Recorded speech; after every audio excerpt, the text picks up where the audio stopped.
2-3 நாளைக்கு முன்னாடி அம்மா ஒரு விஷயம் சொன்னாங்க. சிலிண்டரெல்லாம் பத்தாம போதாம்மா பாப்பா, புக் பண்ணி எடுத்து வச்சுக்கலாம், பெட்ரோல்லாம் டிமாண்ட் ஆக போதாம்மா, விளையாச்சாக போகுமான்னு பல விஷயத்த சொல்லிட்டு இருந்தாங்க. ஆனால் நம்மக்கிட்ட ஒரு வார்த்தை தான் சொன்னேன், நம்ம மோடிஜி இருக்காருமா, அவர் பார்த்துக்குவார் அப்படின்னு. நான் பாரத பிரதமர் மேலே வச்சுருந்த நம்பிக்கையா இல்லை அவரு நம்ம மக்கள் மேலே எவ்வளோ ஒரு நம்ம நாடை வந்து ஒரு வலிமையான நாடாக வச்சுருக்கணும், நாட்டு மக்களுக்கு எல்லாத்தையும் கொடுக்கணுங்கிற அவருடைய எண்ணத்தினுடைய வெளிப்பாடாக அப்படின்னு தெரில.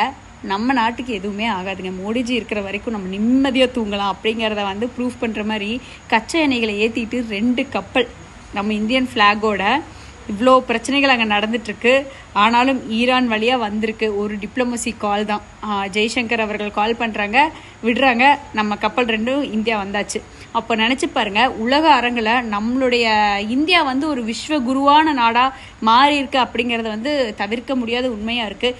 இந்த மாதிரி உலக அரங்கில் ஜியோ பாலிட்டிக்ஸில் உலக அரங்கில் வந்து இந்தியாவை தூக்கி கொண்டு போய் வச்சுருக்காரு நம்மளுடைய பாரத பிரதமர். ஆனால் தமிழகத்தில் எடுத்துக்கோங்க, நம்மளுடைய முதலமைச்சர் திரு மு.க. ஸ்டாலின் அவர்கள் என்ன சொல்லியிருக்காங்கன்னா வந்து இந்த தேர்தல் வந்து டெல்லிக்கும் தமிழ்நாட்டுக்குமான தேர்தல்னு சொல்கிறாங்க. கிடையவே கிடையாது. இந்த தேர்தல் பொதுமக்களுக்கும் குடும்ப ஆட்சிக்குமான தேர்தல் அப்படின்னு நான் சொல்கிறேன்.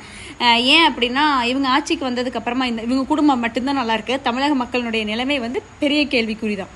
அடிப்படை தேவைகளை விட்டுருங்க, ஒரு பாதுகாப்பு இல்லை. ஒரு பெண் பிள்ளை ஸ்கூலுக்கோ காலேஜுக்கோ போயிட்டு வர முடியாதுங்கிறத தாண்டி ஒரு வயசான அம்மா வீட்டுக்குள்ளே கூட இருக்க முடியாது. வீட்டுக்குள்ளே வந்து அவங்களுடைய வயசான தாத்தாவை கொண்டுட்டு அந்த பாட்டியை கற்பழிச்சிருக்காங்க. இது எந்த மாதிரியான ஒரு சூழலில் நம்ம வாழ்ந்துட்டுருக்கோம் அப்படிங்கிறத வந்து நொடிக்கு நொடி பயமாக இருக்குது. தமிழகம் சீரழிஞ்சு கொண்டே போயிட்டுருக்கு அப்படிங்கிறத வந்து அன்றாட மக்கள் பார்த்துட்டு தான் இருக்காங்க. எல்லாத்துக்கும் போராட்டம் பண்ணியாச்சுங்க.